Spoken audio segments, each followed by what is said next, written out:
Imagine a moonlit night in Virginia, 1782. A dying woman clutches her husband's hand, her whisper a final plea, "Promise me, no other." But in the shadows of their grand estate, her enslaved half-sister watches, young, voiceless, bound by chains of blood and sin. What if that promise hid a darker covenant, one that birthed 6 children in secrecy, staining the soul of a nation? The truth awaits, like judgment from above. In the shadowed valleys of Virginia, where the Blue Ridge Mountains rise like silent sentinels guarding forgotten sins, stands Monticello, a beacon of Enlightenment ideals, perched atop its hill like a throne of hypocrisy. Thomas Jefferson, the architect of American freedom, designed it himself, elegant columns gleaming white under the sun, gardens blooming with exotic plants he imported from distant lands, symbolizing man's dominion over nature. But descend those manicured paths, past the blooming roses that mask the scent of sweat-soaked earth, and you'll find the quarters, crude wooden cabins huddled in the hollows, where the air hangs heavy with the smoke of cooking fires and the muffled cries of those who built this paradise but could never claim it.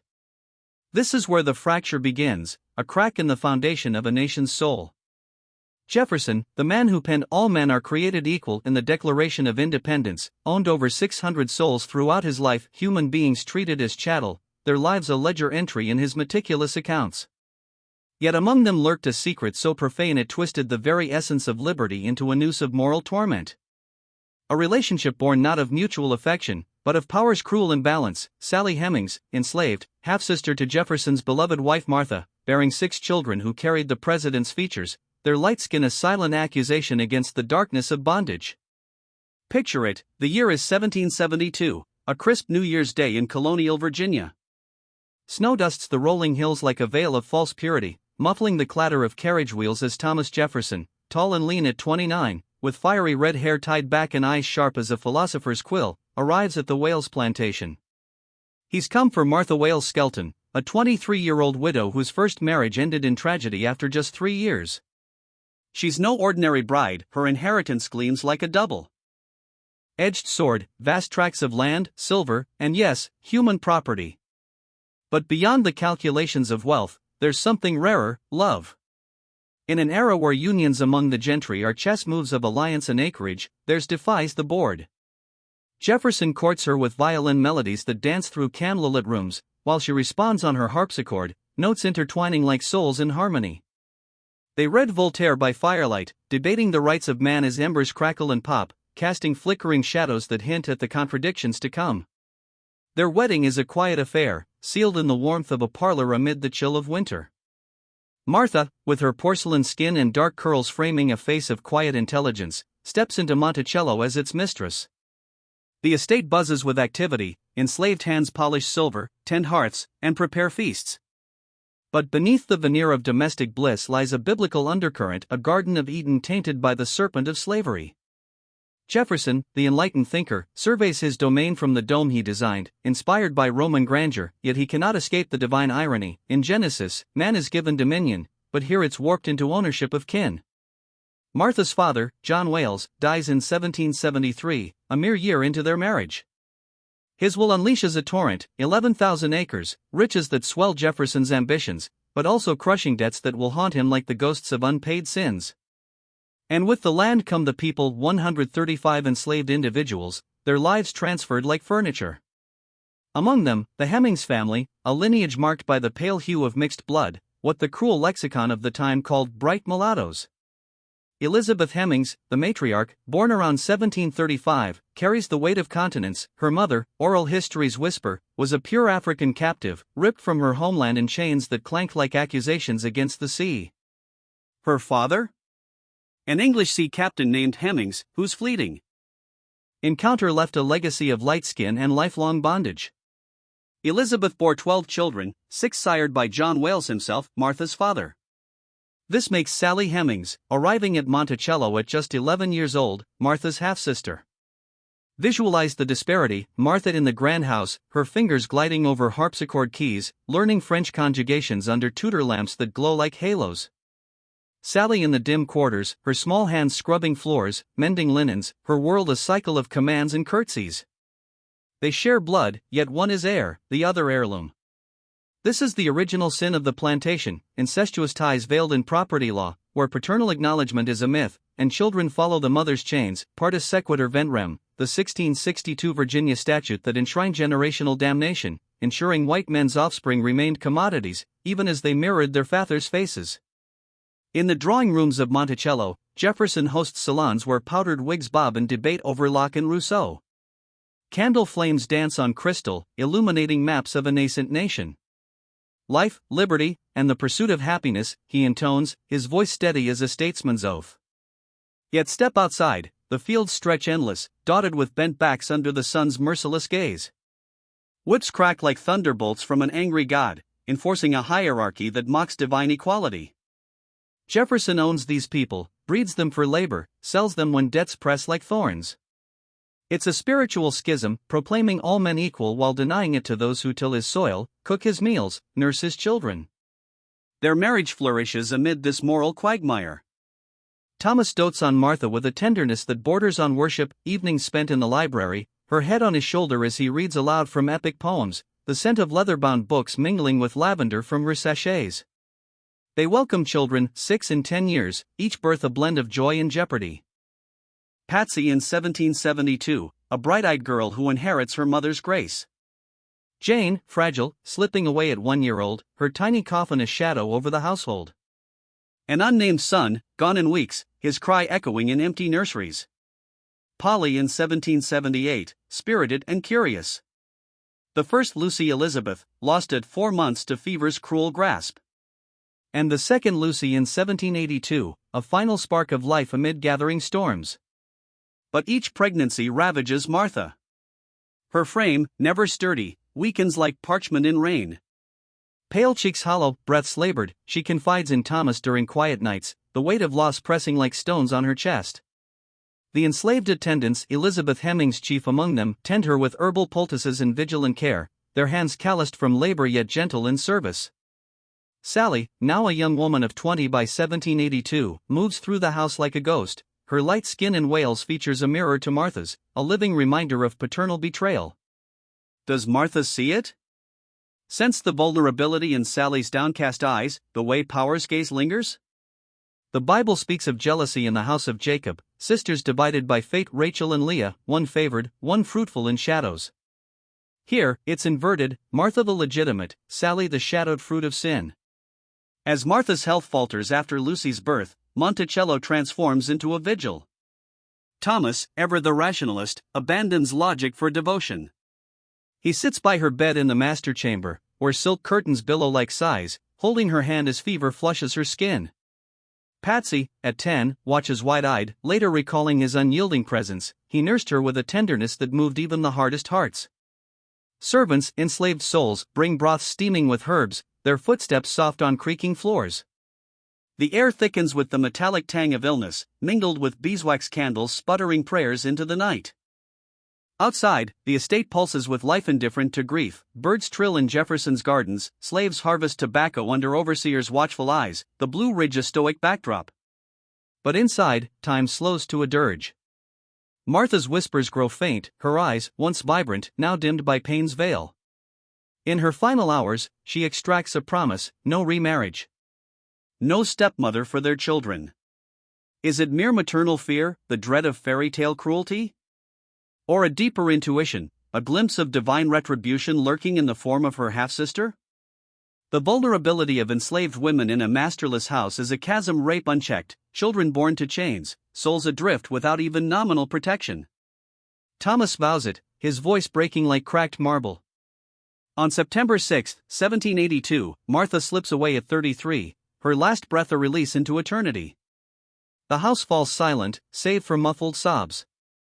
Jefferson crumbles, the man who drafted revolutions locks himself in his study, pacing floors worn by endless steps, grief twisting his features into a mask of torment. Patsy describes his melancholy rambles, solitary rides through mist-shrouded woods, horse hooves thundering like accusations, branches whipping his face as if flagellating sins unspoken. Friends arrive, letters unopened pile like judgments. Jefferson, master of self, unravels, meals untouched, writings abandoned, his violin silent. It's a spiritual nadir, a soul wrestling with loss, perhaps glimpsing the hypocrisy that divine justice will one day expose. For in the quarters, Sally Hemings endures, her future a thread in a tapestry of power and peril. What begins as grief will morph into something forbidden, a liaison spanning 38 years, birthing children who embody America's fractured genesis, freedom proclaimed, equality denied, redemption elusive.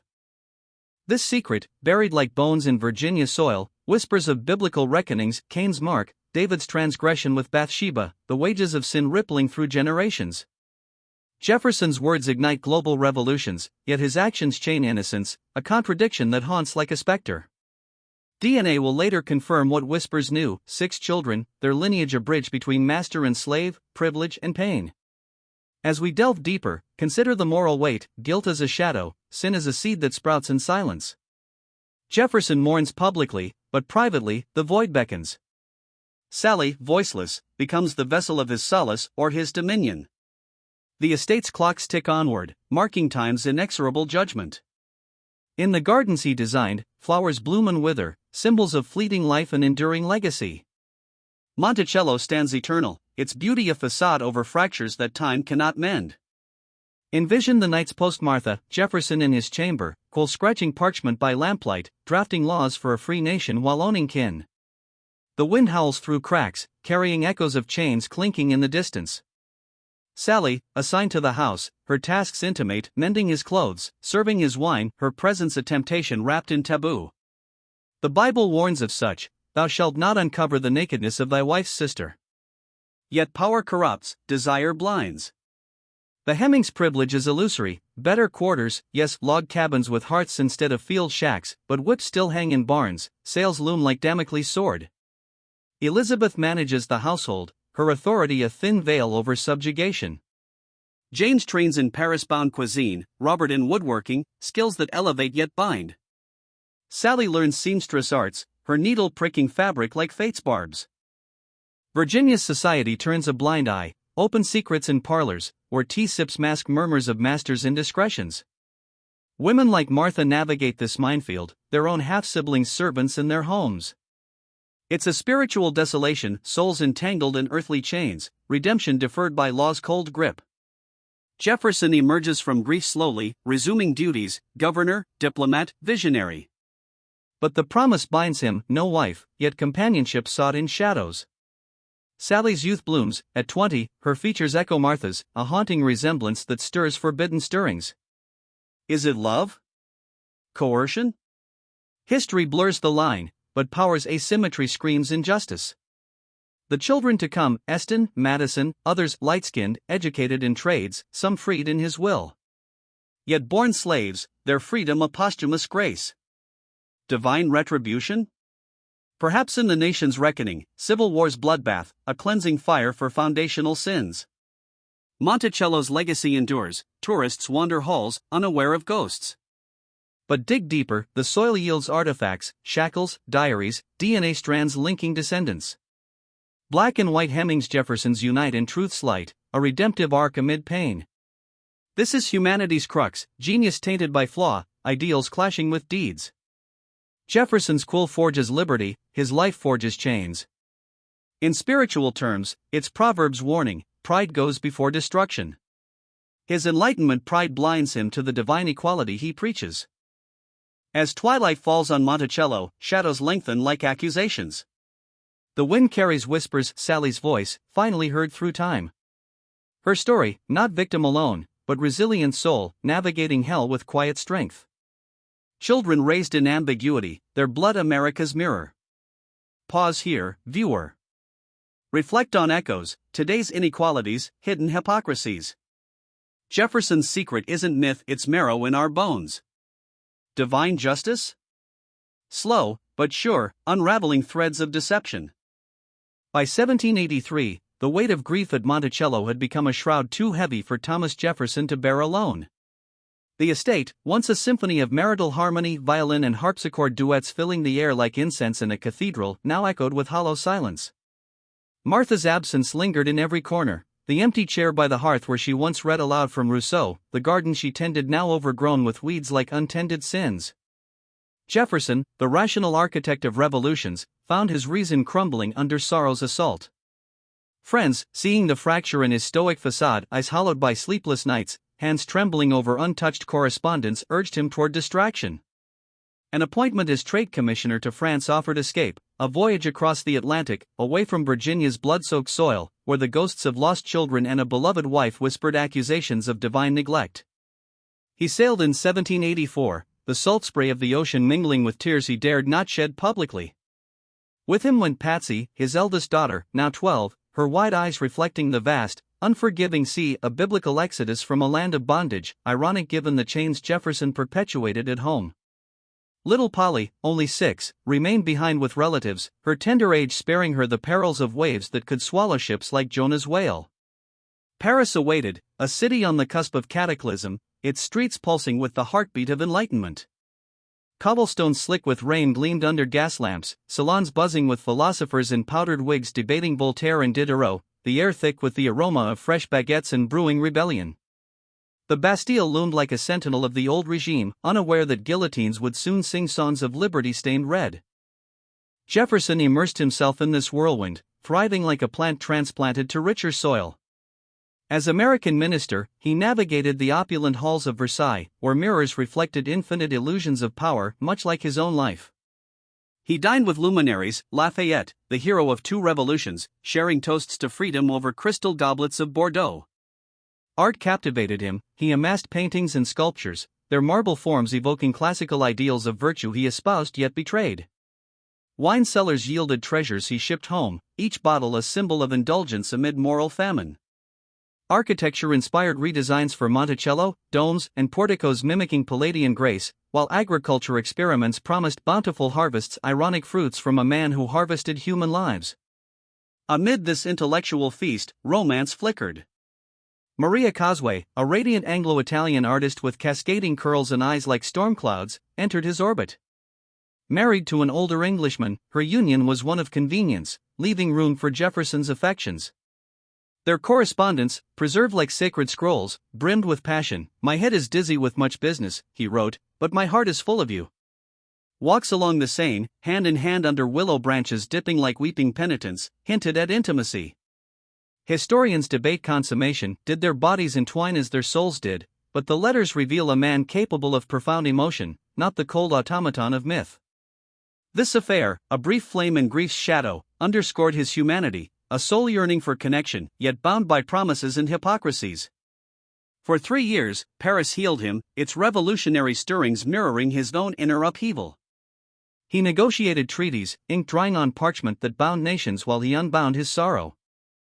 Reports to America detailed Europe's fractures, the divine right of kings cracking like thunder from Mount Sinai. Yet family called. In 1787, he summoned Polly, now 9, her absence a void in his expatriate existence. Arrangements were made. A ship from Virginia, captained by the steadfast Andrew Ramsay, would bear her across the treacherous Atlantic. But a child so young needed guardianship, a maternal figure to soothe seasick whimpers and fend off ocean's terrors. The choice fell to Sally Hemings, 14 years old. Her light skin and Wales features a haunting echo of Martha, her half-sister. Envision the scene: Sally, slender and resolute, boarding the vessel in Virginia's humid harbor, the scent of tar and salt water mingling with fear's metallic tang. Chains of slavery bound her legally, yet this voyage thrust her into a role of surrogate mother. Polly clung to her skirts, wide-eyed at the creaking timbers and flapping sails. Weeks at sea, storms lashed the deck like divine wrath, waves towering as biblical floods. Sally, drawing on reserves beyond her years, sang lullabies in the dim hold, her voice a soft counterpoint to howling gales. Captain Ramsay noted her diligence, gentle hands wiping fevered brows, patient stories warding off homesickness. She was no mere servant. In this floating limbo, she embodied providence, a guardian angel in chains. Arrival in July 1787 transformed everything. Paris enveloped them, the Eiffel Tower absent, but Notre Dame's spires piercing the sky like prayers unanswered. Under French law, slavery dissolved upon soil's touch, soliti liberté, the ground itself a liberator. Sally could claim freedom, shed bondage like a serpent's skin, vanish into the city's labyrinth of alleys where revolutionaries plotted equality. No extradition, Jefferson's ownership evaporated in the Seine's mist. Yet she was 14, alone in a babel of French tongues, penniless, family an ocean away. The Hemings clan, Mother Elizabeth, brothers James and Robert remained ensnared at Monticello, vulnerable to reprisal. Jefferson, 44, towered, persuasive orator, worldly diplomat, the man who once vowed eternal fidelity to her sister. What transpired in those Parisian years veils in historical fog, pieced from ledgers, letters, and later testimonies like fragments of a shattered mosaic. Sally resided in Jefferson's Hôtel de Langeac, a grand residence on the Champs-Élysées, its marble floors echoing footsteps of privilege. She learned French, words rolling off her tongue like forbidden fruit, bonjour, liberté, taught perhaps by tutors or immersion in bustling markets. Account books reveal wages paid, 24 livres monthly, a pittance yet revolutionary for an enslaved woman, acknowledging labor in a land of nascent equality. Her brother James apprenticed as a chef, mastering sauces in Parisian kitchens, his skills a bridge to future freedom. According to Madison Hemings' 1873 interview, A Voice from the Grave, preserved in an Ohio newspaper, the liaison ignited here. Sally, 16 by 1789, became pregnant. Jefferson, 46, promised liberation, their children freed at 21, trained in trades, shielded from auction blocks. Was it seduction in candlelit chambers, silk sheets whispering secrets? Or coercion, power's shadow eclipsing consent? Historians like Annette Gordon-Reed argue for negotiation. Sally, aware of French freedom, bargained return for guarantees, her pregnancy a leverage in a game of souls. Biblical parallels abound, Rachel bargaining with Leah, or Tamar demanding justice from Judah, a woman's cunning amid patriarchal dominion. Why return? Love's possibility flickers, Jefferson's charm, his grief-shared vulnerability, forging bonds beyond master-slave. Security tempted, Monticello's relative comforts over Parisian destitution. Family ties bound tighter than chains, abandoning kin to Jefferson's whims risked their sale or punishment, a spiritual betrayal akin to Cain's fratricide. Threats may have loomed unspoken, refusal could doom the Hemingses. At 16, pregnant, options narrowed like a noose, divine justice deferred, human frailty prevailing. Sally left no words, Virginia law forbade literacy for slaves, erasing voices like sand washed by tides. Her inner world fears, desires, prayers lost to archives dominated by white narratives. We imagine, nights in Paris, gazing at the Seine's moonlit ripples, pondering Proverbs' wisdom, the heart knows its own bitterness. Did she pray for guidance, invoking a God who freed Israelites yet allowed her bondage? In October 1789, as France teetered toward revolution, Bastille stormed months prior, guillotines foreshadowed, Jefferson departed. Sally accompanied, belly swelling with promise and peril. Back at Monticello, 1790 birthed their first, a son, brief-lived, his cry a fleeting accusation. 5 more followed over 18 years, Beverly, Harriet, Madison, Eston, others, conceived when Jefferson resided there, per meticulous records. Their features mirrored his, reddish hair, high cheekbones, light skin allowing some to pass as white, a genetic echo of sin. Whispers spread like Virginia mist. Monticello buzzed with visitors, statesmen in carriages crunching gravel drives, scientists peering through Jefferson's telescopes. Overseers noted resemblances, grandchildren played with half-siblings who resembled grandfather. A guest, Thomas Turner, wrote of children white enough to pass, bearing Jefferson's stamp. Another mistook a son for the president in Twilight's deceit. Yet etiquette silenced tongues, plantation societies' open secret, masters siring enslaved offspring, common as tobacco fields. Acknowledgement taboo, children remained property, invisible heirs to hypocrisy. Jefferson's fame amplified the irony, author of Equality's Creed, owner of souls. Spiritual dissonance resounded, declaring all men created equal while denying it to blood kin, a Pharisee's pretense Jesus condemned. Divine retribution brewed in silence. 1802 exploded the veil, James Callender, once ally turned viper, unleashed venom in the Richmond Recorder. Racist screed labeled Sally Dusky Sally, concubine bearing Jefferson's likenesses. Scandal ignited, enemies crowed, supporters decried gutter journalism. Newspapers nationwide blared headlines, ink bleeding like wounds. Jefferson? Silent. No denial, no libel suit, no public word. Supporters hailed dignified restraint, skeptics saw admission. Private letters vaguely refuted, never naming Sally, ambiguity a shield against perjury. Why mute? truth's burden, perhaps lying outright, clashed with his code, like Peter's denial before the cock crowed. Non-denial preserved facade, allowing history's judgment. DNA in 1998 confirmed Jefferson fathered Eston, likely others, per Nature Journal and Monticello reports. Descendants Hemings Jeffersons unite in reconciliation, a redemptive thread in America's tapestry of sin and grace. Paris years haunt, a crucible where freedom dangled, bargained away for promises kept unevenly. For children freed per will, others escaped. Sally, informally freed post-1826, lived quietly till 1835, her legacy a whisper of resilience. Spiritual chill lingers, guilt's ghost in Monticello's halls, divine justice in exposed truths. Jefferson's ideals inspired worlds, yet actions damn souls. In Ecclesiastes' vein cycles, his story warns, power corrupts, love twists in bondage's grip. Envision final nights in Paris, Jefferson at his desk, while pausing over diplomatic missives, glancing at Sally across the room, her form silhouetted by firelight, a Madonna in servitude. The city's bells toll like judgments, revolutionary cries outside mirroring inner conflict. She, hand on unborn child, contemplates return, a leap of faith, or fall into abyss? Monticello reclaimed them, fields golden under harvest sun, slaves' songs a melancholic hymn.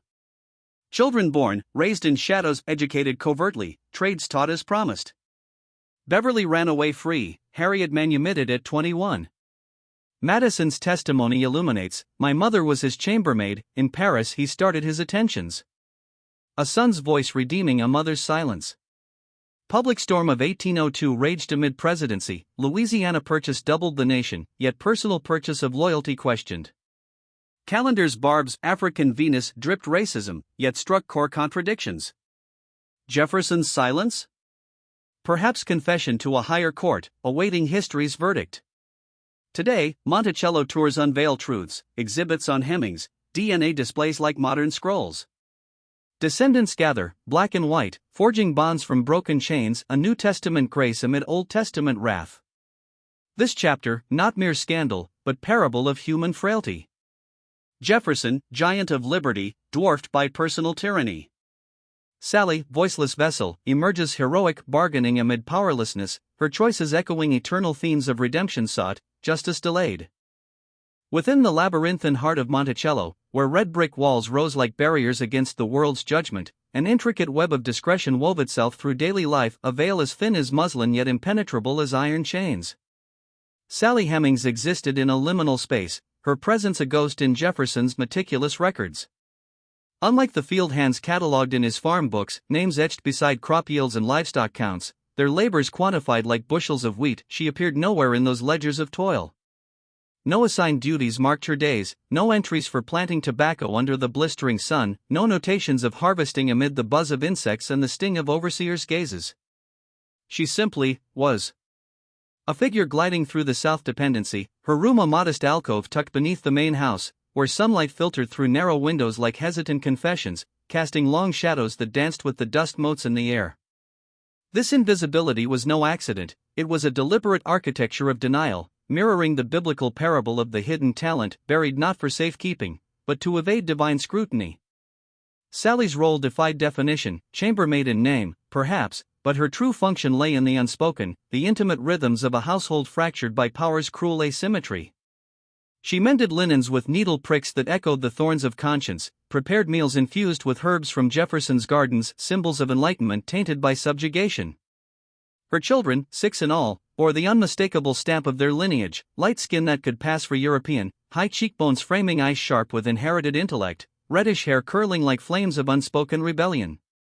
Born between 1790 and 1808, they were, the first son, fleeting as a shadow, lost in infancy, Beverly in 1798, a boy whose quiet determination foreshadowed escape, Harriet in 1801, graceful and resilient, an unnamed daughter who slipped away. Young, Madison in 1805, destined to voice the truth, and Eston in 1808, the youngest, whose violin melodies would echo his father's passions. These heirs occupied a privileged purgatory amid Monticello's enslaved population, a status that whispered of paternal acknowledgement without the boldness of declaration. They never bent their backs in the fields, where the earth clung to sweat-soaked skin and the sun beat down like God's unyielding gaze upon Sodom. No whips scarred their flesh, no auctions threatened to scatter them like chaff in the wind. Instead, defying Virginia's draconian laws that criminalized educating the enslaved, statutes born of fear that knowledge might kindle revolution, they learned to read and write in secret sessions, perhaps by candlelight in hidden corners, letters forming like incantations against ignorance. Harriet mastered the loom, her fingers dancing over threads and patterns that wove stories of quiet defiance, the clack of the shuttle a metronome to suppress dreams. Beverly and Madison apprenticed as carpenters, hammers forging not just wood but futures, skills that symbolized creation amid destruction, echoing the carpenter of Nazareth who built with hands calloused by labor. Eston, the violinist, drew bows across strings and melodies that filled the air with haunting beauty, notes rising like prayers for redemption, his instrument a gift from the man who sired him yet claimed him not. This favoritism carried a spiritual weight, a Faustian bargain where earthly comforts masked eternal peril. Jefferson, the deist who saw God in nature's order, must have wrestled with Psalm's warnings, "The Lord watches over the way of the righteous, but the way of the wicked will perish." Yet he bestowed these graces, education as forbidden fruit, trades as keys to partial liberty, while withholding the ultimate boon, public recognition.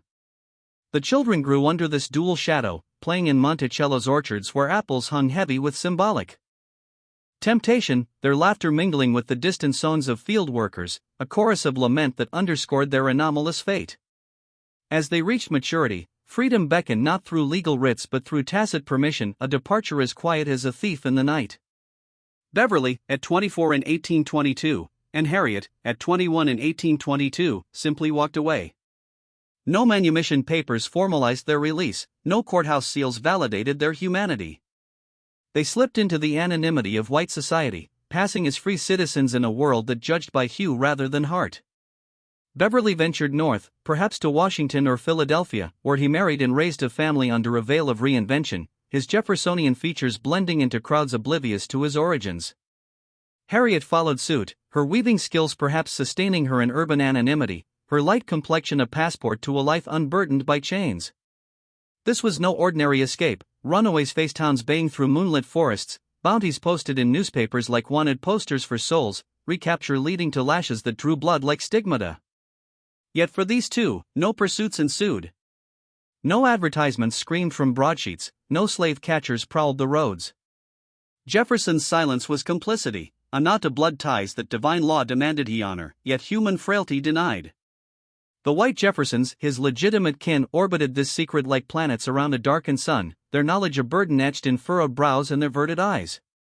Martha Patsy Jefferson Randolph, now matron of Monticello, resided there with her husband Thomas Mann Randolph and their brood, her days a tapestry of household management amid the estate's genteel decay. She supervised the enslaved with a firmness tempered by familiarity, her gaze falling daily upon Sally, her aunt by blood, half-sister to her mother, in the corridors where polished floors reflected distorted truths. The children, with their familial resemblances, Patsy's own features mirrored in miniature, must have stirred a tempest within, love for her father clashing against moral revulsion, like waves battering a lighthouse. In private letters, veiled allusions escaped, references to domestic afflictions and trials that test the soul, words dripping with unspoken agony, evoking Job's laments amid undeserved suffering. Did she pray in Monticello's chapel-like library, surrounded by Jefferson's tomes on liberty, begging for divine clarity? The family's code of silence became a fortress, generations upholding the facade, conversations skirting the obvious, dinners where glances conveyed what words dared not. One breach in this wall came from grandson Thomas Jefferson Randolph, who, in later years, spun a narrative of deflection. The children's paternity lay not with the patriarch but with his nephews, Peter or Samuel Carr, younger men whose absences from Monticello were conveniently overlooked. This tale, whispered in family lore and later formalized, acknowledged the glaring likenesses, cheekbones, hair, intellect, yet shifted blame to lesser lights, preserving the icon's halo. It was a convenient shroud, plausible in a society rife with such indiscretions, yet riddled with flaws.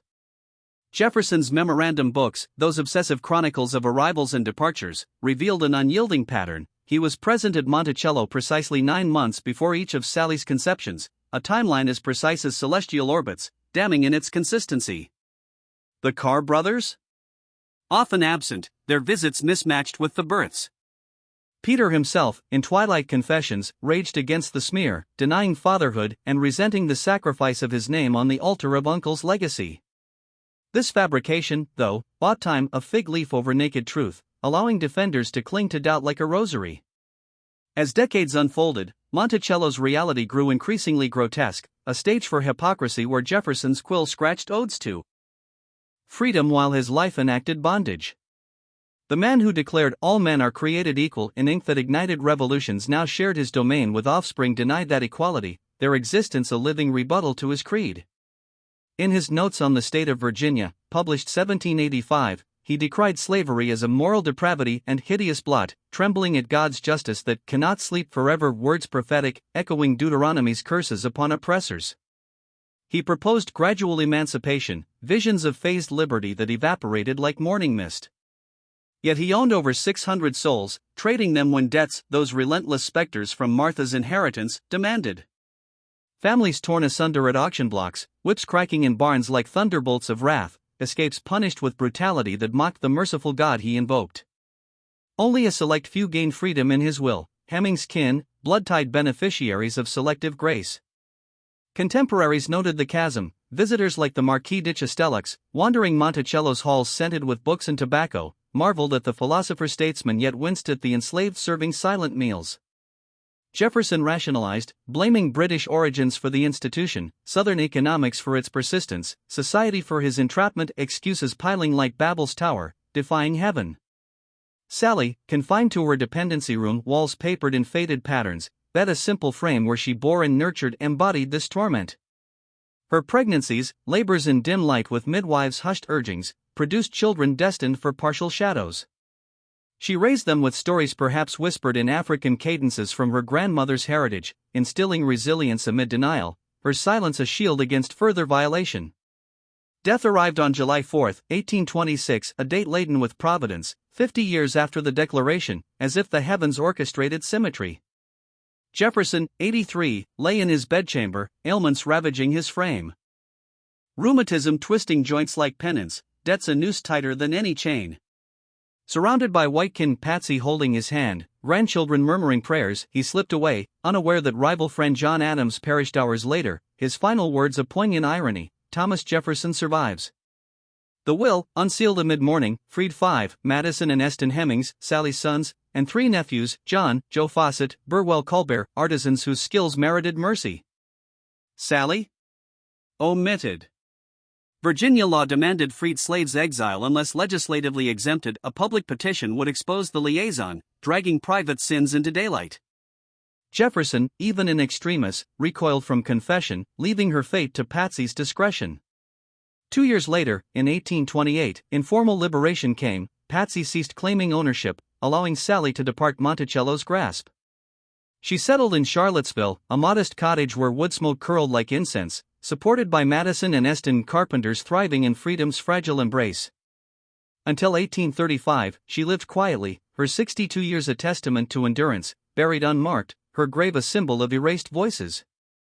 No memoirs flowed from her pen. Literacy, though perhaps attained in Paris, yielded no records. Was her muteness vow-bound, pain-sealed, or pragmatic, knowing white society would brand her opportunist?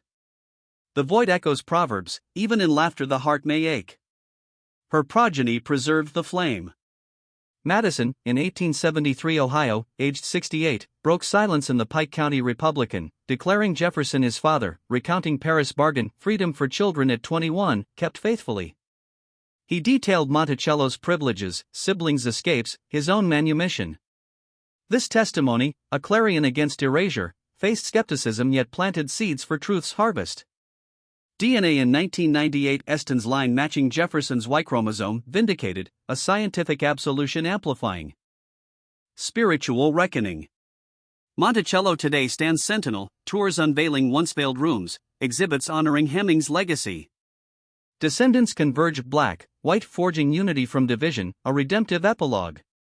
Jefferson's sin lingers, genius shadowed by flaw, liberty's architect chaining kin. Divine justice? Slow grinding, in history's mill, grinding hypocrisy to dust. Envision twilight vigils, Sally in her room, candle flickering like hope, children asleep nearby, their breaths a rhythm of potential. Jefferson paces above, quill idle, gazing at stars as if seeking absolution. The Blue Ridge whispers judgments, wind-carrying slaves hymns a requiem for unrepented souls. This era's surrealism peaks in contrasts, salons debating rights while enslaved kin serve tea, gardens blooming with imported flora, symbols of dominion, children learning violin amid chains clank. Spiritual chill pervades, guilt as omnipresent fog, sin's fruit ripening in secrecy. Redemption? Partial in freedoms granted, truths told, but full atonement eludes, a nation's inheritance. Harriet's departure, a misty morning, bundle in hand, glancing back at Monticello's dome, father's creation, her prison. Steps into wilderness, heart pounding like Exodus wanderers. Beverly follows, hammer at belt, crafting new identity. Family reactions deepen, Patsy's letters, ink blotched with tears, hinted burdens too heavy for mortal frame. Grandchildren's play with half-siblings, innocent mingling belying blood's divide. Car deflection crumbles under scrutiny, timelines mismatch, denials surface. Jefferson's records betray, homecomings aligning with conceptions, a calendar of complicity. Slavery's evils, Jefferson's writings decry, yet practice perpetuates, whippings documented, sales tearing mothers from babes. Biblical irony, proclaiming equality while embodying Pharaoh. Deathbed, labored breaths, family vigil, will's selective mercy a partial confession. Sally's freedom, quiet exodus to Charlottesville, sons' homes havens. Death unmarked, yet legacy endures through Madison's words. 1873 interview, aged voice recounting Paris Pact, childhood graces, siblings' flights a testament etching truth in print. In the autumn of 1873, in a quiet Ohio town far from Virginia's haunted hills, Martha Hemings, 68 years old, a freedman with calloused hands from carpentry, sat for an interview with the Pike County Republican. His words, deliberate and unflinching, pierced the veil of silence. My father was Thomas Jefferson. He recounted Paris' fleeting freedom, his mother's bargain, return to bondage for promises of their children's liberation at 21. He detailed Monticello's privileges, literacy forbidden by law yet granted in shadows, trades taught like heirlooms, siblings vanishing into white society unchallenged. Madison's testimony rang with authenticity, dates aligning with Jefferson's records, resemblances noted by visitors, treatment anomalous in a world of whips and auctions. Yet America turned away. A black former slave daring to claim kinship with the revered architect of liberty? Historians dismissed it as fabrication, the public as slander reborn. Jefferson's white descendants clung fiercer, coincidental likenesses, politically motivated lies, paternity deflected to nephews Peter or Samuel Carr. For generations, the Hemings' oral history endured in defiance. A sacred flame passed through black families, insisting on truth amid mockery. We are Jefferson's blood, they whispered across dinner tables, church pews, graveyards. While textbooks exalted the sage of Monticello, penning equality's immortal creed, Sally's descendants bore the erasure, their lineage a taboo footnote. The debate festered in scholarly trenches, proponents marshaled evidence, conceptions timed precisely to Jefferson's presences, 9 months prior, per his obsessive logs, children's light skin and features echoing his freedoms tacitly allowed, Madison's unerring account. Deniers invoked absence of direct proof, Carr alibis, Jefferson's character as bulwark against such depravity. It was a spiritual standoff, proclaiming all created equal while denying it to kin, a hypocrisy echoing Cain's unmarked fratricide. This limbo might have persisted eternally, entrenched in bias and legacy's defense, had science not intervened like a thunderbolt from Proverbs. Just God. In the 1990s, Y chromosome tracing, passed unchanged father to son, offered clarity. Retired pathologist Eugene Foster orchestrated the study, samples from Jefferson male line descendants, via Uncle Field, Eston Hemings line, Carr nephews, even early claimant Thomas Woodson. Published November 1998 in Nature, match between Jefferson and Eston lineages, probability of coincidence infinitesimal. No Carr link. Woodson excluded. Combined with historical tapestry, timelines, testimonies, treatments, the evidence overwhelmed. Thomas Jefferson fathered Eston, and likely all 6 surviving children. The Thomas Jefferson Foundation, stewards of Monticello, convened historians. Their 2000 report, high probability Jefferson fathered Eston, likely all Hemings children listed in records. The impossible became undeniable. Shockwaves rippled, vindication for Hemings descendants, long gaslit as fantasists. Devastation for some venerating Jefferson's unsullied genius. Yet deeper disturbance, Sally's enigma. No diary, no letters. Virginia's laws forbade enslaved literacy, erasing voices like sands in tide. We glimpse fragments, 14 in Paris, tasting freedom's air, bargaining return amid pregnancy. Negotiating privileges, enduring 38 years in shadows. Did affection bloom in coercion's soil? Hatred simmer unspoken? Acceptance forged in survival's fire? Modern lens cries rape, consent impossible when one owns the other, body and fate commodified. Power's chasm renders mutuality myth, echoing Leviticus prohibitions twisted into dominion. Yet reduce her not to passive victim. Sally navigated hell's narrow paths, choosing return perhaps for kin's safety, believing vows, weighing Parisian peril against Monticello's relative shelter. Raising children in ambiguity, instilling resilience. Seeing four reach freedom's threshold.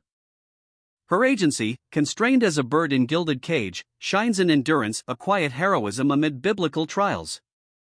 Jefferson's words reshaped humanity, all men created equal, unalienable rights, life, liberty, pursuit of happiness. Revolutions ignited, democracies dreamed. Yet he withheld them from Sally, from their children, born slaves under partis sequitur ventrem, mother's condition damning offspring eternally.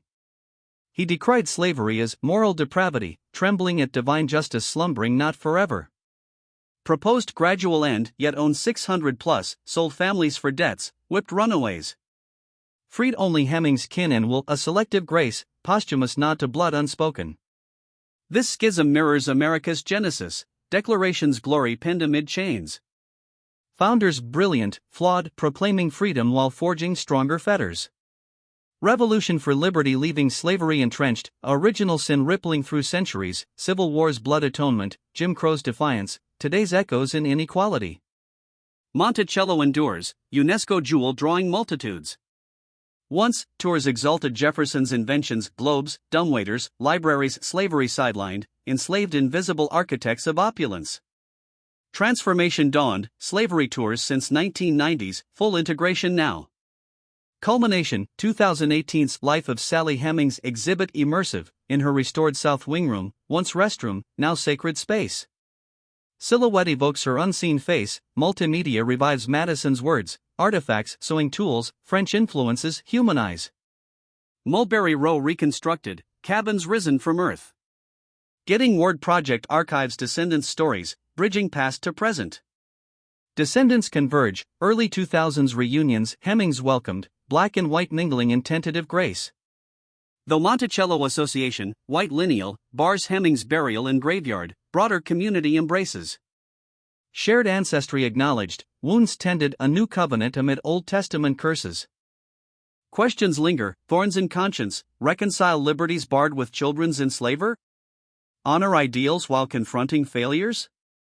Separate genius from sin, or inextricably linked, like light and shadow in Eden? Judged by era's mores, or timeless divine equity? No facile resolutions, values diverge. Yet we must hold dualities, Jefferson's brilliance world-altering, flaws soul-deep. Declaration eternal beacon, authored by flawed hand. America founded on equality's promise, denied millions from cradle. This saga, power/powerlessness, proclaimed ideals/lived betrayals, hidden truths unearthed, is America's marrow. 200 years to acknowledge, reckoning ongoing. Secrets in plain sight challenge idols, force self-examination. Divine retribution? History's slow grind, exposing hypocrisies, demanding atonement. Today, Monticello breathes fuller truth, visitors trace Sally's room, feel power's chill, reflect on resilience. Descendants, united in blood, forge futures from fractures. Jefferson's shadow lengthens, but light pierces, redemption in confrontation, grace in honesty. What lingers for you? Has truth liberated, or burdened? How weigh genius against grave sin?